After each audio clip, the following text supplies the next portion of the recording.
This is Rating Descending, where we watch IMDb's worst 250 movies so you do not have to.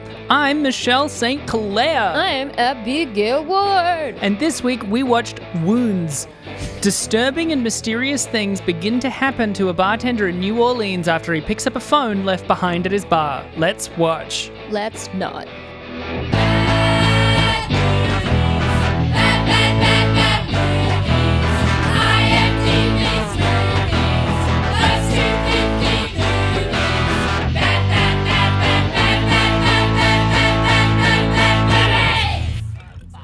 God, those jobs that you have when you're a younger person just suck. 100 million. Like, when you look back on it, you're like, that was the darkest time of my life, and I didn't even know it. Yeah, it's dark times. I remember when you and I had just moved out, we were like, hell yeah, let's go do it. Let's go find a place. And neither of us owned any furniture. We had to go to IKEA every week when we got paid to go get more furniture. And now I look back on it, I'm like, we should have just hired a van and gone to an op shop. It would have been so much cheaper. Well, but at that time, GoGet wasn't there yet, and IKEA didn't let you hire vans yet. I could drive at that point, actually. Oh, yeah. There was that too. Neither of us had a license. I feel like if we had coordinated it, we could have done something at a Salvo's, but it would have been harder. It definitely would have been harder. I was working from like 6:30 a.m. to 8 p.m. doing overtime to try and be able to afford furniture. Yeah. Could have just not had furniture, I guess, but I was just bought, keen. Again, cheaper furniture, because IKEA is actually pretty expensive. No, but the key with IKEA is that they deliver. They deliver. Yeah. We tried looking at other places, but the problem was that we didn't have a car, so we couldn't get it anywhere. Now looking back on it, I wish I could have just grabbed me by the shoulders and being like, ask your mom to drive a hired van just for an afternoon to get a bunch of furniture. It would have solved a lot of issues. It would have been so easy. Instead of trying to carry home kilos of glassware on the bus. Kilos of glassware. We were just idiots. Like, it just, when I look back at it, I'm like, nothing we did was actually feasible. We were children. We were 26. No, it's so funny when you feel like such an adult. You've like come into your own place and you're in your own space and you've got a job. And then when you're like our age, 27, 28, you look back on it and you're like, wow, that was a really dark, difficult time. I think at the time I definitely was like, floundering. I don't feel like an adult. It just feels like a dark, difficult time. Okay, well, I had delusions of grandeur then. Because I was like, I'm killing this. I'm nailing it. This is what people do. I was doing more overtime, so that might have been part of it. I was like waking up, it was still dark. And then because I couldn't afford food, I had but I was trying to be healthy. I had rice milk cereal. I didn't buy the cereal. Or the rice milk. It was at the company, and it tasted awful. It tastes just like cereal and water. And then I couldn't afford lunch, so I would often try and make really milky teas so that they would be more filling. No. Yeah, so I wasn't like, I'm killing it. That's because you were just so strictly saving. Like, I don't remember starving at that time because I was like, I think you were the one that you were like, let me take care of furniture. I got this. And then you just starved yourself to get really expensive IKEA furniture. That sounds like a me thing to do. Yeah, no, you had a manic year that year. You got really into health. You started making your own shampoos and toothpaste. And you were genuinely upset when I didn't want to use them. Yeah. And just wanted to use regular toothpaste and shampoos. Starting to make my own soap. You made your own soap. You got kilos and kilos of different herbs and spices. And notably, you ordered, without telling me, 20 kilos of pink Himalayan salt. Have I told the 20 kilos of pink Himalayan rock salt on the podcast before? No, but now I have. Oh my God. Okay, so that is the preamble, right? Okay. Is because I got to tell the back half of this story then. Okay. Because this is what I love about it. So in a fit of at the time, it was literally enough to get diagnosed with bipolar, which now seems like an incorrect diagnosis, but that's how manic it was. But it made sense at the time because after this mania, Michelle went through a month of just lying on the floor all the time. There was an insane period of hyperfixation and mania, and then in November of that year, I could not get you off the ground. Yeah. Off the floor. You were just always lying down and you were like, I feel so low. Yeah. Whereas now it seems, on reflection, more like hyperfixation than burnout. Yeah. But so in it, I buy 20 kilos of pink Himalayan rock salt. I want to make it clear to the audience that it came in 5, 10, and 20 kilo things. 5 and 10 came in like a branded bag. I thought 20 kilos would too. No, it comes in an industrial bag. It just says made in Pakistan. Because it's 20 kilos of salt. Yeah. It is so heavy. I don't think people realize how much that is. It was like a sack. And again, you weren't home when it got delivered. I opened the door and they were like, Michelle St. Clair. And I was like, no. And they were like, we have 20 kilos of pink Himalayan salt. Yeah. It's for Michelle St. Clair. And I had to drag it down the hallway. And I remember I called you and I was like, what the fuck? Why did you buy 20 kilos of rock salt? Like I said, in a large industrial sack, strengthened sack, which also you can't transfer that to anything else. So we just had to cut up in the corner, and if we wanted salt, like scoop it out. Yeah. We did. We just grab it with our hands. It lasted forever. Well, that's the thing. The logic at the time was when you get, because I was like, oh, pink Himalayan rock salt, it's got more minerals. That'll be so healthy. Hey, audience. Don't get caught up in that shit. That's not true. You don't actually. It's not enough to actually impact make a your substantial health. difference. That's nothing. These things are very minute and not worth your time thinking about. Yeah, but when you buy like the little grinders of it, it's like 100 grams, and it's like what? Like sometimes it's like $5. Yeah. This was 20 kilos for like $100. Yeah. The math was something like it was like 20 to 40 times cheaper. Again, fantastic investment finance wise, and again, like just convenience. Like we didn't have to buy salt for honestly like 5 years because of that bag. Well, so that's the thing. That was in 2016. No, that was 2015. That was in 2015. Important is to now skip ahead to 2019, just to give the listeners an indication. We're maybe halfway through the bag. Maybe, right? Did we not finish it? No, I'm getting there. I'm getting there. We were maybe halfway through the bag. We had, at some points, had roommates and stuff who were, like, we'd moved several times, every time lugging around the bag. And everyone would use it. If we had, like, people that we were living with, they would take from the salt as well. It was a communal salt bag. And yet, we were maybe only halfway through. 4 years later. Yeah. Okay. And for me, it was just a reminder at all times of that manic period. A really awful period of mental health. It was like the thing of like, I'll tell everyone because it's funny, but it's like such like this symbol of such an unstable part of life. Yeah, it was like a joke in our friend group for a long time, like referencing the salt bag. There were numerous pictures of you with the salt bag. Like, yeah, it really was a recurring thing. Now, end of 2019, I get bottom surgery. And one thing Did you get a BBL? Yeah, I got a Brazilian butt lift. Kim K did it. Like Kim K. Yeah. That's what you said going in. Sorry, when I said bottom surgery, I meant on my bottom. Yeah, a BBL. Yeah. Are you going to get it removed now that heroin chic's back in? Yeah, for sure. Yeah, because bodies are trends. Yeah, absolutely. Anyway, rather than doing what we did historically and use clothes to emphasize those things, we'll change our physical bodies. Yes. It's fucking nuts. Anyway, when you get bottom surgery, one thing I didn't know is as part of recovery, after you dilate, and then for the first few weeks as well, after you shit, you need to take a salt bath. Oh, no way. Is that where it all went? And so when I get back to our Sydney apartment from Melbourne, where I'd gotten it. I knew this or remembered it. What the fuck? I can't believe you don't remember it.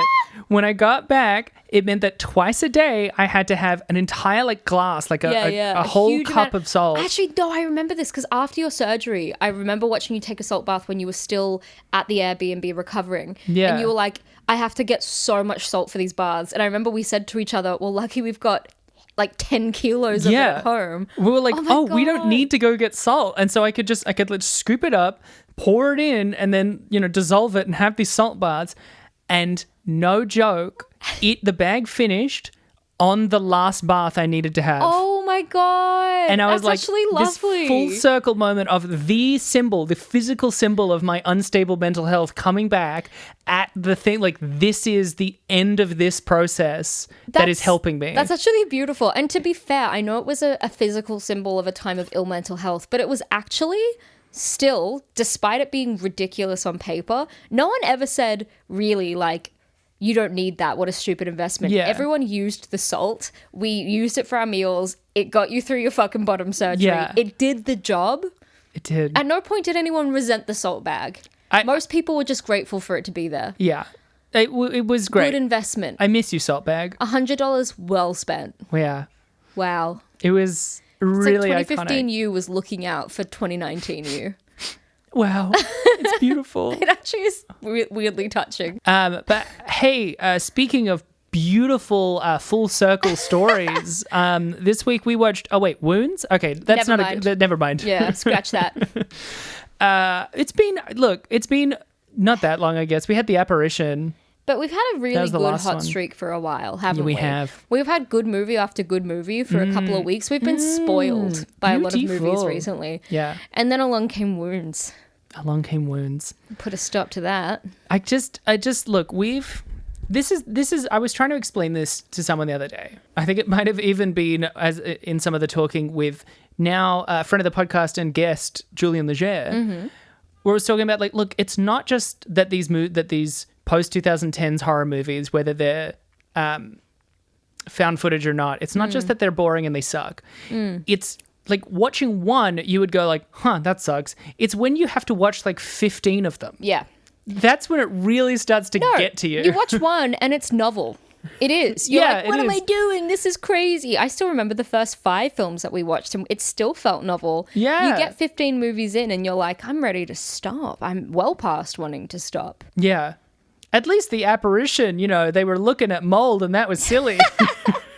This film was, it wasn't the most tedious film we've had to watch because we've watched a lot of Paranormal Activities. This film was actually okay. Yeah. Because we've gotten through some of the most tedious, boring, nothing happens for 50 minutes films. Yeah. This one, look, nothing is spooky about people imagining things, I have to say. I think that, like, in this film, nothing really happened to the guy at all. Yeah. He just worried a lot. So that's the thing, because Rosemary's Baby is her just going nuts. But that's because people... Also, the idea of imagining things because of people's actions and they're intentionally playing mind games with you, that's really sinister because someone is playing emotional tricks with other people. That's creepy. That's sinister. But a man just, like, having visions of tunnels. Yeah. And because that's the other cockroaches. In a movie like Rosemary's Baby, we, like, see the things that are making her suspicious. And so we kind of get suspicious. And in this, it's mostly, like...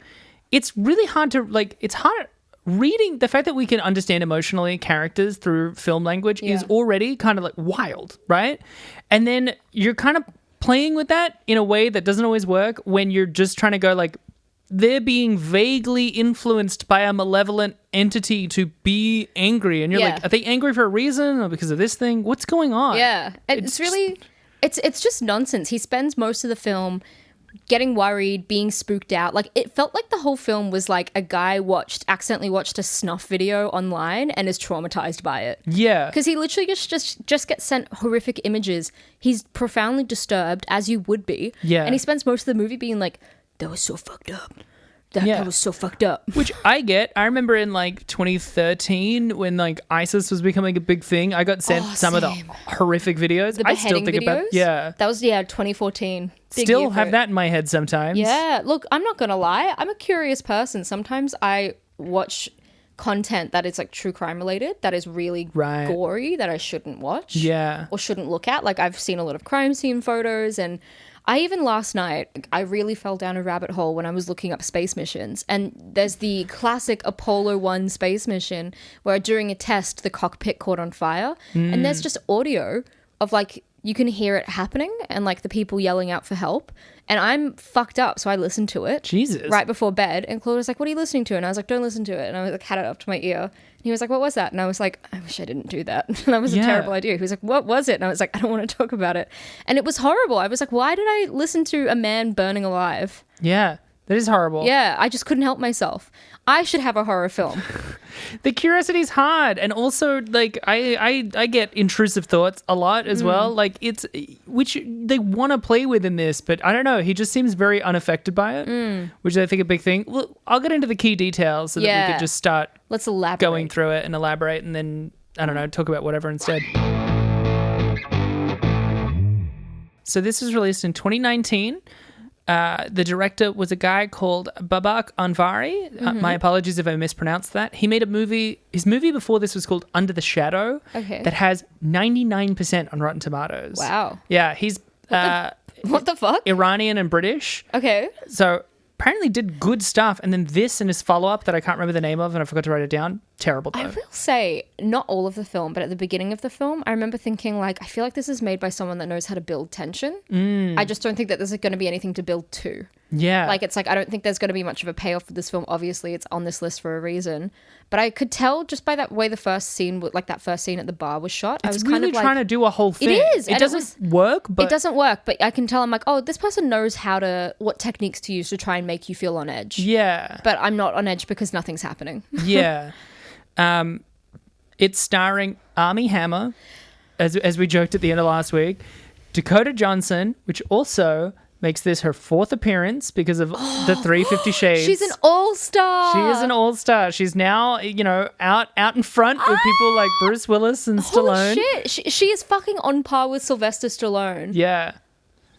Dakota Johnson. I know. And That's I a like shame. Dakota Johnson. I like her too. And it was also starring Zazie Beetz. Playing his ex-girlfriend. Yeah, his ex-girlfriend, whose name I already can't remember. Zazie Beetz is the coolest name. It's so great. The budget is just really hard to find, but I think it was 20 million. Okay. It's very vague. The box office, I just put in $ Netflix because it was released on Netflix. So there wasn't a box office. Yeah. No such thing. Wow. Is this the first time we have no box office? I mean, actually, we don't do box office every time. Yeah, because we also have had Netflix direct-to-DVD and Netflix things. Scratch that. Here's the full overview, which was tricky. It's one of those ones where nothing happens, but then all of the things that happen are reliant on the thing that sort of happened. Will, a bartender in New Orleans, is at work when a group of odd college students enter the bar. An intoxicated regular, Eric, gets into a fight and is stabbed in the cheek with a broken bottle. The kids leave, but Will finds one of them has left their phone behind. He takes the phone home and starts receiving mysterious text messages from someone named Garrett. The next morning, his live-in girlfriend, Carrie, insists he take the phone to the police, but instead, Will drops her off at university. Also, both in the movie and in the summary, it keeps referring to her as a student, and, like, whilst that's true, she's not young. She's not like 20. It makes her sound way younger, Than unless Armie Hammer is playing, like, a 20-year-old. But it's like, no, he's like he even mentions to his ex-girlfriend that they're almost 30. So they're in their late 20s, and I reckon Dakota Johnson is too, because she doesn't look 20. No, but... She looks like an adult, but like a real adult. They get actresses to play younger all the time. Yeah, but I don't know, she just seemed too mature. Like, she as a professor, it doesn't mean... She could be doing, like, a PhD, right? Like, she could be doing That's true. her master's. Well, you can have a professor for a batch at a university. Yeah, but I just don't think that it means that she is 20. Either way. You think? Anyway, after visiting Eric, whose wound has become infected, but he refuses to go to hospital, Will realizes he is being followed. On the phone, he discovers photos of a corpse and decapitated heads surrounded by cockroaches. Carrie is shown the footage and re-insists that Will hand it to the police. However, on the way, he hallucinates being covered in insects and tosses the phone out the window, allowing the kids following him to grab it. When he returns home, Carrie is disassociative while staring at a video of a tunnel. Garrett arrives, throws up teeth, and warns him that they summoned something, and it sees Will as the perfect vessel. There's always a vessel. He Googles Gnosticism because of a book in one of the photos and realizes that wounds are portals. This is where the movie gets really weird. And there's always a scene where they look up the actual mystical element of the movie, and they're like, oh my God. Obviously, like, Gnosticism does get, like, esoteric and stuff. Yeah. It doesn't have this in it. And the images look like tarot cards of, like, chests being opened and do a little, light shining through. I really had to summarize the third act. After pushing everyone in his life away, he goes to Eric's house, where it is revealed that Eric has been given the phone again and there is a gift inside of him. Will submits, cockroaches flood in, and he allows the being that emerges from Eric's wound to possess him. Make me whole again. He's whispering, like, make me whole again. He opens his mouth widely as cockroaches flutter around the room, and it's like he's absorbing the evil, the presence. A strange little flesh glob is what seems to come out of the wound. It's an eye. Isn't it? There's an eye on it, but we see it like through the cockroaches. A big like fleshy gob comes out and into his mouth. It was like, cool, finally something tangible is happening in the plot and you're just ending it. Yeah. And it's stupid. Yeah, and it really annoys me because like a big part of the movie is that it's trying to show that he is like an empty vacuum of a person. That's why he's the perfect vessel. However, for most of the movie, he's just a normal guy. He's just a normal guy. And to be honest, for most of the movie, what we understand is that he's good at his job. He cares about his ex-girlfriend, but he does also care about his current girlfriend. It's not like he's despondent. Yeah. He's living life. He's walking fine. around the world moving. It's like, it's almost like a guy that experiences an ounce of sadness is like, I am empty. Yeah. My life is over. Something was a little hard once. Yeah. And now he's like devastated. Dude, you're fine. Sorry that you cheated on your girlfriend, but you're not empty. If he's meant to be like a whole empty in the sense that he's like sociopathic, they need to show that. But there's also ways to like play with like I don't feel like a person, because I've struggled with that. You know what movie really plays well with that is 3,000 Years of Longing, that recent one with Idris Elba. I haven't seen it. What's her name? Tilda Swinton. Tilda Swinton. Yeah. Really excellent. Yeah. Literally walked out of the movie and my housemate I had watched it with was like, she really reminds me of you. And I was like, that makes me feel so sweet, because I felt so seen in her struggles with like trying to connect and stuff. That's so beautiful. But yeah, like this, he's just a guy. The plot with him and his girlfriend and him cheating on his girlfriend with his ex-girlfriend who has a boyfriend that she loves and feels guilty that she cheated on him. That whole plotline, I felt like they designed it, as stupid as it was, to try and lend to the idea that he's empty. Because when him and Carrie break up, she goes like, you are empty, blah, blah, blah. I don't think cheating on a partner indicates that you're empty. No. I think it indicates that you've made a mistake, and that there's obviously other things in your life that aren't working for you at the moment. Your relationship or your mental health isn't in a good place. Doesn't mean you're empty. It doesn't mean you're a vessel for some spirit to fucking possess you.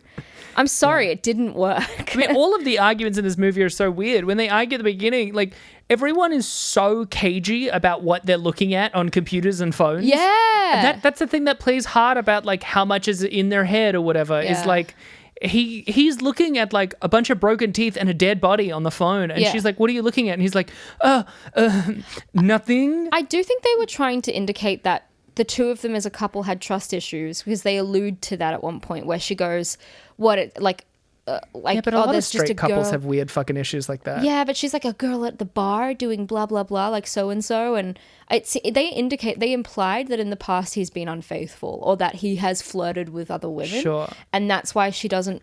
I think what I thought they did well is that they didn't fully answer that. They just implied this is a couple with trust issues because he's done something wrong in the past, but you don't know what, and that's why she's always like, why are you looking at your phone? I will say, I don't think it requires trust issues, because if I walked in and Brooke was like looking intensely at her phone, and then I was like, what are you looking at? And she went, oh, nothing. It's just some phone that a girl left me. I'd be like, what is it then? Yeah. Like, what are you talking about? Also, if I walked in and my partner looked disturbed looking at a phone, I wouldn't be like, you're texting a girl, aren't you? I'd be like, what's the matter? Are you okay? Yeah. And there's also, their reactions are so odd. There's a whole moment.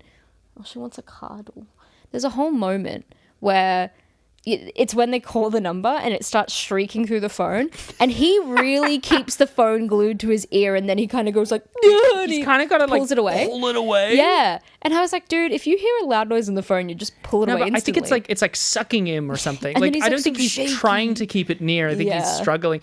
But also, like, as soon as he's struggling to pull his phone away, you got to be in your head like, something's going on. Yeah. Something beyond my understanding, especially since she's watching it happen. And she goes, I have to call the police. Yeah. Like, that's crazy. You gotta start, like, this is my big complaint with the movie, is every time something obviously spooky happens, he just kind of goes, huh. Yeah. Like, oh, and then just tries to continue about his business. And then everyone else is like, you have to deal with this. And he's like, yeah, no, for sure. Yeah. What the fuck, well, he's man? empty. Did you miss sorry. that? Yeah, you're right. He's empty. I want the listeners to know that my fat cat casserole has just climbed on me, and they're about to get some deep ASMR cat purring. Hell yeah.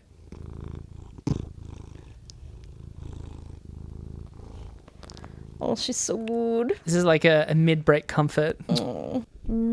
Okay. Well, that's the opinion from down there. Well, that was Cassie's review. What was your review, Michelle?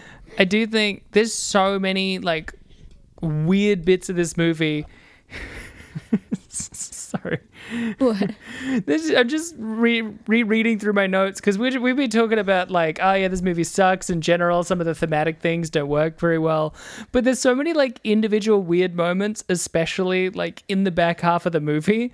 Because there's a bit where she's like, because he's getting messages from Garrett. And she's like, I Googled Garrett. I couldn't find anything. And I'm like, you Googled Garrett? Just Garrett? Yeah.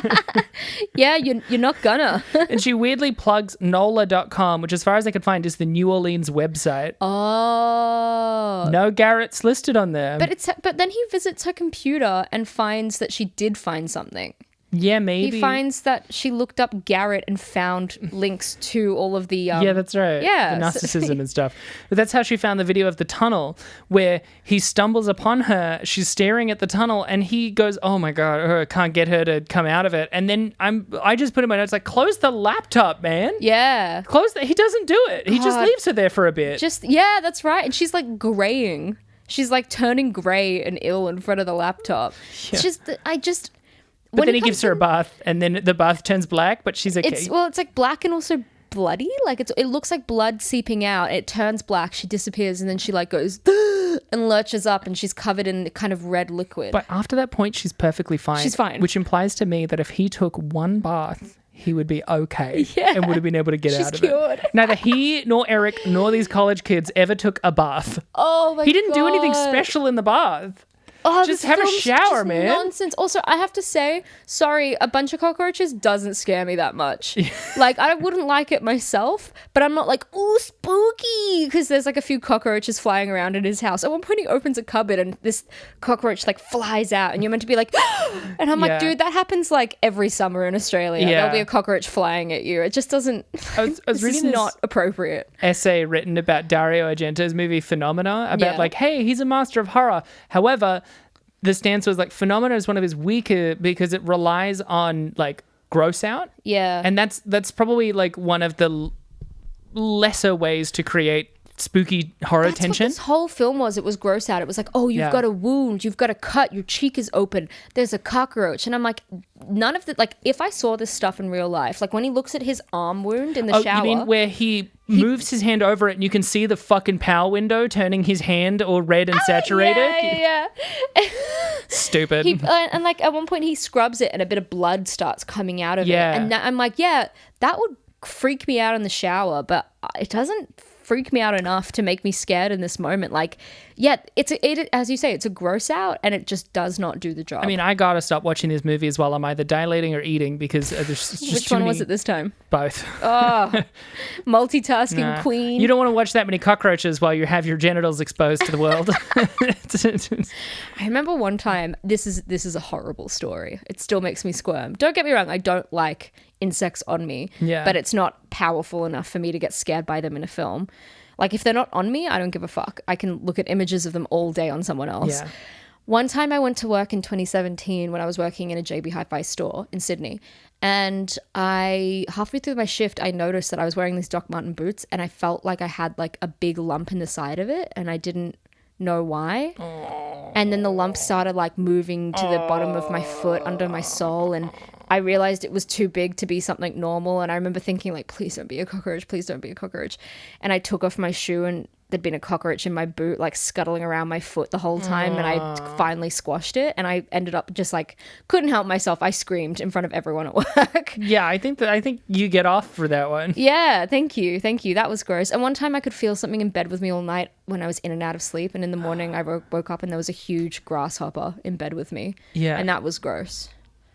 Do you have any icky insect stories? No, I mean, I was very arachnophobic as a child and still am pretty. I don't get as grossed out by insects, but there's something about the crawling of them that like it gives you like icky shivers. It gives me icky shivers as well as like the imagining the feeling of it. I watched you today. When I came over to Michelle's to grab her, I asked if I could get the bike pump out of her shed. and she grabbed it, but it was full of webs. And I watched you shake it all off. Yeah. It plays too much with like intrusive thoughts for the next like 20 minutes. That's exactly it. It's like, logically, if it was on you, you'd be fine. But it's a gross feeling, and just the fear of it happening is enough. But I mean, hey, I know worms aren't quite insects, but they're similar. And that leads me to my favorite line in the movie, which is, she said it's just, but I can't remember what she's referring to, because I think she was just talking. Yeah, Dakota Johnson is talking about Armie Hammer in this. Is talking about Will in this, and how he's like a bad person. This is before she says later, "You are a mock person." Yeah, you're empty. Yeah, but you're just a body. Earlier, she's like, you think you're this thing, but on the inside, it's just worms. I thought she said it's all just words. No. She said it's worms? Yeah. I thought for a second, did she say worms? And I was like, surely she didn't say worms. I just love, especially with Dakota Johnson's like California accent, on the inside, it's just worms. Worms. She speaks in such a she's so particular. Oh, I'm going to burn the eggs. It's like so soft and like twee as a voice. It's like taking the not Dakota Johnson, she's Dakota Johnson. It's taking the Zooey Deschanel vocal fry and then like raising it just out of vocal fry. So it keeps the husk, but you're raising the pitch. Do you think that Zooey Deschanel has vocal fry? I think it's so smooth. She talks like this. She does sometimes, but she is like the iconic dips into vocal fry a lot. You know what? I've just realized when Zooey Deschanel phased out of being the it girl, Dakota Johnson rose in to take her exact spot. Because Highlander style, when it comes to women with brown hair, a fringe and glasses. Blue eyes. Yeah. There can only be one. There can only be one. That's so good. It's true. Holy shit. Only one allowed at a time. Eventually, a younger, smarter, brown-haired woman with a fringe will replace Dakota Johnson. Well, hey, Dakota Johnson can't play the ukulele in a twee way, so suck shit, Dakota. They have their own eras and stuff. They do. I mean, Zooey Deschanel really is the pinnacle 2010 indie girl. Oh, yeah. The fucking, like, vice grip she had. That's right. Culture. The unclenching grasp. She went as far as to date the lead singer of Death Cab, so, you know, it's pretty far. But to be fair, there was also a lot of it that was very projected onto her 100%. as well. She was just existing, doing her own thing, and everyone was just kind of like, fuck you. And look, I'm not a huge fan of Zooey Deschanel because I don't actually think she's... To me, I don't really like her acting that much. I don't like her music. She's not my kind of person. You don't have to. I don't like her. But I like her a lot. Yeah, but that's the thing. Like, she just doesn't, float my boat in a way. But for other people, she does. And the reason that a lot of people didn't like her is just because she was pretty and the it girl. Yeah. In the same way that people right now are probably just hating on Bella Hadid because she's an it girl. Yeah. Although I have to say Bella Hadid is pretty fucking tone deaf. I think there's a lot more moral quandaries. Yeah. But either way, it's just worms. There's also It's just worms. You're a mock person. I'm going to say that to Claude tonight. You're a mock person. You're a mock person. You're empty. I'm a race car driver, but you're just worms. Right. I'm a race car driver. That is such a rating descending throwback. Guys, go back and listen to the 50 Shades of Grey episodes. 50 Shades Freed. I'm a race car driver. Was that one? But there was also a bit, by the way, where I think it was the college students right at the beginning want to order, and then after, he's like accepted the ID or whatever that's clearly fake, the guy's like, can we just get 2 beers? And he's like, 2 beers? Whatever. And it's like doing a real like jerk off, like, 2 beers, what a stupid order. There's all kinds of beer, And then later, the Zazie Beetz and her boyfriend comes in and they're like, can we get 2 beers? And he's like, yep, sure. And I'm like, fuck. And he even says to the kid, he's like, these are twist stuff. You think you can handle that?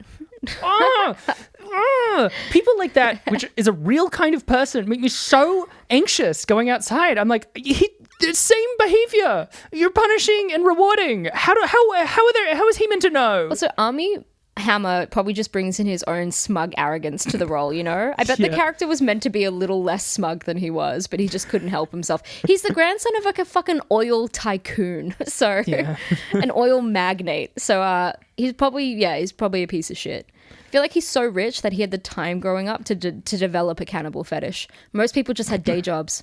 During that time. I haven't got the time, man. Yeah. I'm busy. I was busy working. There was also a really funny part, by the way, where he like. I think he receives a call or something, and he has to rush home. He gets a text. He's at the bar and he gets a photo of a man sitting on the bed. And it's of Garrett sitting at the bed. Before he throws up teeth and then is like, it's spooky. Didn't you know? Yeah.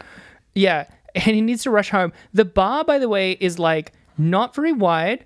By the way, the bar looks like identical to the Patty's bar from It's Always Sunny. It Do you reckon it's does. like the same set? I swear to God, it looks inside identical.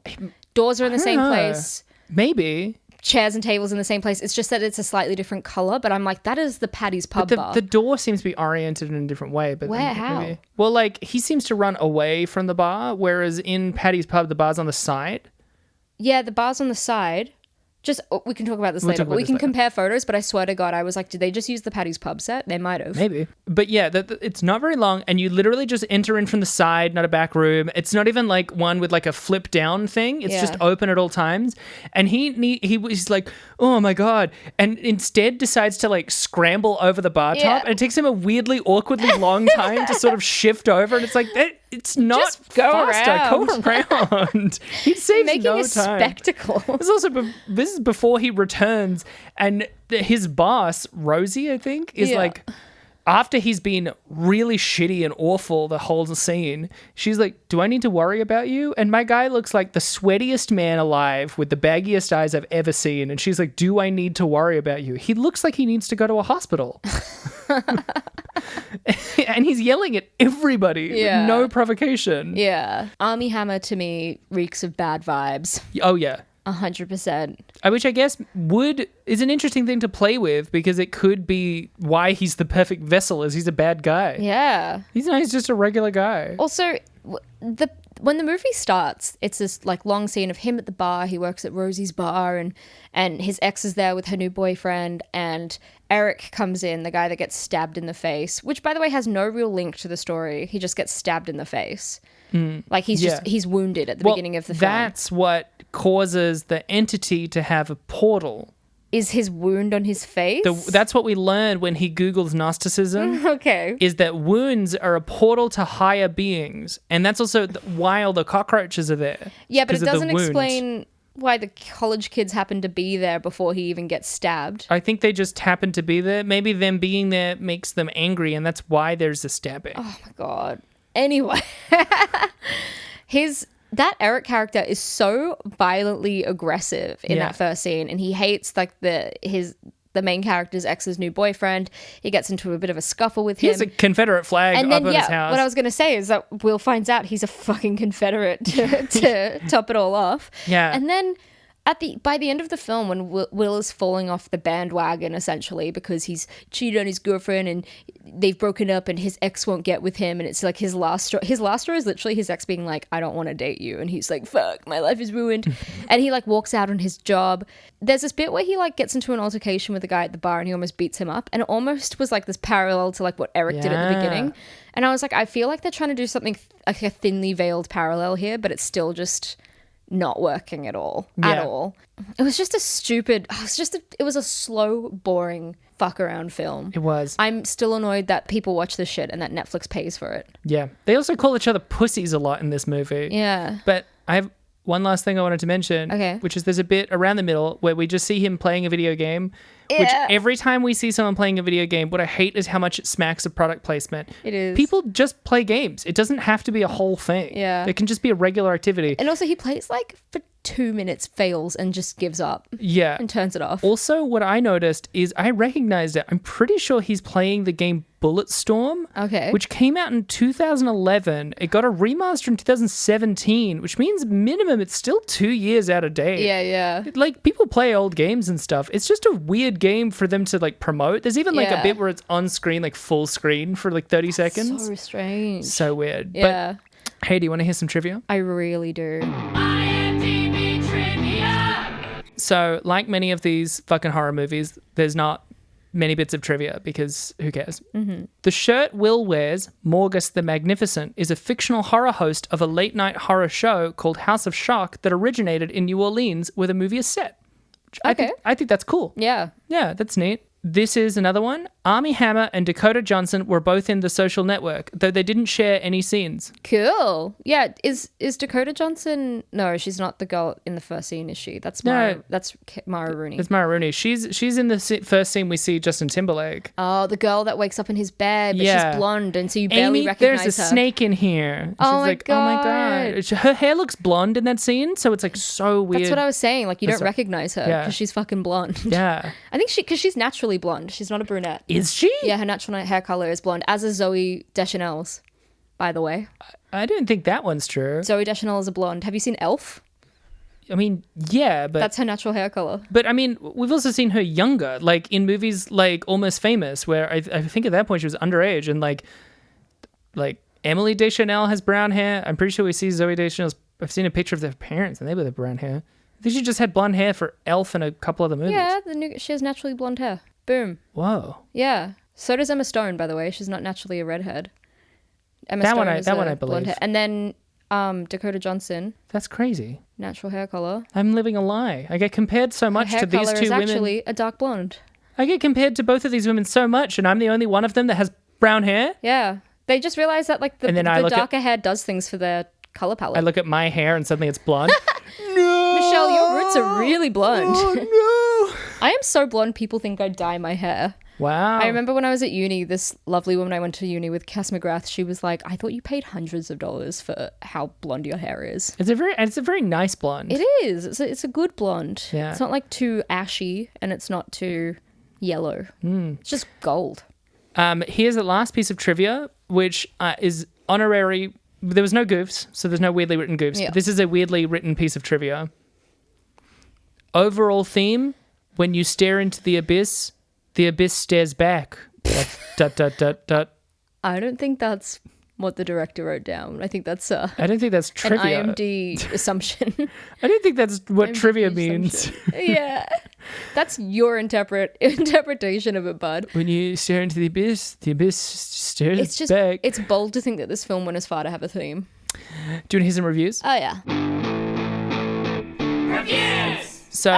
Oh, yeah. Oh, yeah. Oh, yeah. Yeah. This movie is 47% on Rotten Tomatoes. Too high. Yeah. 4.1 on IMDb. Still too high. So I wonder where it's similar.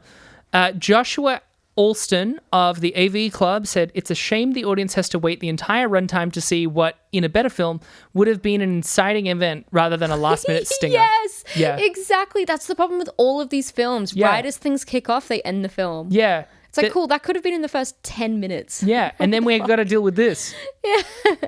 That would have been cool. Oh. I've got 3 reviews. Okay. Because, we got to pad the runtime. Oh, yeah. I mean, what are we tracking at now? We're actually doing pretty good. Oh, okay. We found things to talk about. We did, surprisingly. Wow. We actually talked about the movie more than many of the last few. I still think it's better than some of the ones we've watched. I think it's like with The Apparition, we actually talked about the movie more. It's the found footage ones that we don't know what to talk about because it's just shots of nothing. This is like nothing. Attempted filmmaking. Yeah. Anyway, this one's titled Incredibly Good by Pac-Man Pizza. Oh, also a quick thing. There was a really recurring theme with every 10 out of 10 review in that everyone thinks this is the smartest movie in the world and the only reason people don't like it is they didn't get it. This is Incredibly Good by Pac-Man Pizza. Just a bunch of morons reviewing this movie. Morons that always need things explained to them. The movie had fantastic sound and music. It had great acting. The pacing was crafted well in coinciding with the psychological mind-bender of a story. I don't want to say much more because this is the sort of horror flick you should watch knowing nothing of it. I feel that most of these reviewers have no idea as to what makes a great horror film. I definitely recommend it to any true lovers of the horror genre. It's not for idiots that like shit like Paranormal Activity. 10 out of 10. Yeesh. Calm down. I love that we put it in the same bucket as Paranormal Activity and they're like, those are fucking idiots. Here's another one titled Not for People Who Need Everything Explained. You can see the theme that I'm talking about. You just didn't get it. There was nothing to get. No. And also the fact, sorry, we didn't talk about this, the fact that it started with a Joseph Conrad quote, as if there was some kind of deeper message to it all. Fuck off. Again, just go jerk off in the mirror instead of making me watch it. Come 100%, on. Yeah. So, yeah, not for people who need everything explained by Punisher 138. I do feel punished. This is an excellent film. If you like Lovecraftian horror and also find horror films more effectively scary when they don't explain everything that happens, you will enjoy this film. If you want everything to be spoon-fed to you, look elsewhere. Maybe go watch The Conjuring or something. No, I just want things to happen, you fuck. I just want things to happen. Yeah, I actually understood exactly everything that happens in this movie. It was just boring. It's just boring. Yeah. Oh, it wasn't like a miscommunication. I didn't leave it confused. I left it disappointed. This is a longer review, but I thought it was really good. Titled A Full Score Just Because by Goldo. Just feels like I'm on repeat. This is not a movie for the ones who want things to be explained. It's for those of us who like to use their own imagination to spin and find ways to fill in the blanks. You get some hints of the core meaning of it here and there, but you have to actually use your mind while watching this movie. Otherwise, you'll just find it confusing, a waste of time, boring, and that it sucks, etc., etc. This one's for a rather narrow audience, and if you're not a part of that audience, you'll probably not like it at all. I happen to be a part of that audience, and I love to use my imagination, so for me, it was a good one. I'm not interested in seeing the monster or having everything explained. That breaks the illusion for me, unless the story is about the monster itself and not a protagonist being confronted with said monster. I'm not intellectually insecure or I don't know. or lazy like that, so I prefer it when I have to work my mind while watching a movie, even though there's a charm to simpler movies as well. But this one will have you either feeling misled, insulted, bored to death, whatever of the same, or it will have you thinking about what actually is happening. What the fuck? I found the slow burn, the setting, New Orleans, the obviously flawed individuals in it, and the creeping mood, coupled with the growing sense of dread and total doom, refreshing, and I loved the ending of it. Nothing is explained unless you really pay attention to certain details and know what they mean. Even so, you still have to kick the imagination into gear, and that's why it has such an impact on the receptive ones. I, for one, think it's a very good movie in lots of ways, and as far as the horror part goes, it provided eminently exactly that. I felt very ill at ease when the credits rolled, and that was the whole point of it. If you want to watch it, then do so. But be prepared for disappointment. Unless you're like the very few, like me for instance, who appreciates the not so wrapped up in a pretty little bow for your lazy mind's convenience movies, then I think you'll like it more than you were prepared for. Watch it or don't. You won't miss anything. Or you'll miss one of the creepier movies out there. 10 out of 10. Why does every single person that is reviewing this film, why do they all have a chip on their shoulder? Well, because... to be honest, and maybe meaner than we tend to like to be on this podcast, because I think they're really dumb, and yet they understand this movie, because this movie is not actually that hard to follow. And I think they've created a persona for themselves that they're really smart. They're mistaking the fact that there was a Joseph Conrad quote at the beginning for a deeper meaning that is difficult to find. Yeah. Crazy shit. Yeah. I am all about being mean on this podcast. Fuck the lot of you. Fuck you guys. I think a lot of people, mistake subtext and subtlety for intelligence when sometimes it is the exact opposite. And to be honest, it wasn't even subtlety and subtext that this film had. It was just a cripplingly slow pace and not much happening. But when you make the assumption, if a movie tells you I'm intelligent and then is vague, yeah. If you don't know the difference, then you feel like it must be really smart. Yeah. But it's not. It's actually dumb. Yeah. There's plenty of dumb things out there that tell you that they're smart. Yeah. There's plenty of dumb people out there that tell you that they're smart. Yeah. Well, I mean, they just did. But Abby, how are you going to tell me that you're dumb? Hey, I'm smart. You're smart. But you wouldn't get that. You have to put it in a fucking little box with a bow on top for you to get it. I like to use my imagination. Have you even read Hearts of Darkness? You fucking bitch. Not everyone likes it when you have to think, but I do. So I loved this movie. Look, we've had a great hot streak, and this film really kind of, killed it a bit. However, it was better than Paranormal Activity. Those films were always a standout 0 out of 10 because it was just so insufferable. This film was slow and boring and stupid, and had terrible performances and terrible lines of dialogue, and I don't really understand the need for it being made at all. It brought no joy to the world. It just made us all sad and miserable in a time that we don't need it. Like 1.3 out of 10. That's fair. Yeah. What about you? I do think this is better than most of the found footage ones, just because there was more to talk about. And I do think I don't think the director is a bad director. I think someone just needed to read over this script and be like, hey man, I think you need at least one more pass minimum because this isn't anything. Have you thought about like scooching the whole film up to like a 10-minute sequence and then just making a bit more? You know that opening bit? Why don't you just do that short? Huh? Yeah. And he's like, it's 20 minutes. Oh, I mean, I know he's also Iranian, but he's also British. So maybe he's like, listen here, governor, Netflix has given me a bunch of money. Oi, oi, oi. Oi, oi, pip, apples pip. And pears. Listen here. Now, I'm going to summarize my review with something I wrote down while watching it. My problem with these movies is that they're primarily just people sitting around looking upset whilst very sweaty and baggy-eyed. Yeah. And that is the majority of this movie. That is. It is, though, a movie, so I can't give it below a 2 by my personal rating. Oh, true, yeah. So I'm going to give it a 2.8. Nice. Yeah. Yeah. I think 3 we've given to some ones that I'm like, oh, I don't know, it's a little more fun. This is not fun. Yeah. 2.8. 2.8. 2.8. Good rating. Yeah. But, you know, that's just as a rating. You want to hear what our ratings are on other things? You know, you could find us on social media. You can find us on Twitter at RateDescendPod. You can find us on TikTok at RatingDescending, or you could email us at ratingdescending@gmail.com. Or you can find our personal accounts. I'm on Instagram under Abigail J. Ward. Or you can find me on both Twitter and Instagram at Michelle.St. And please, please, please, please, please, please, please, please, please, please, please, please leave us a review wherever you get your podcasts. It makes us feel all warm and fuzzy in our hearts. I love you, RoboCop. I love you, RoboCop. Love you, RoboCop. God, I learned so much from RoboCop 3. Yeah. Defend the homeless, and I love you, RoboCop. I love you, Wounds. Nah, it doesn't have the same ring to it. Mr. Wounds. So, Will Wounds. We're about New Orleans. Oh, over here on Bourbon We're doing the Street. punch-up of this movie in the last, 2 minutes of this podcast. We've somehow made it better. Oh, he's trying to summon the spirit of New Orleans. Orleans. Well, I'm a jazz cat. I'm here to take your soul. I've been summoned by a wound.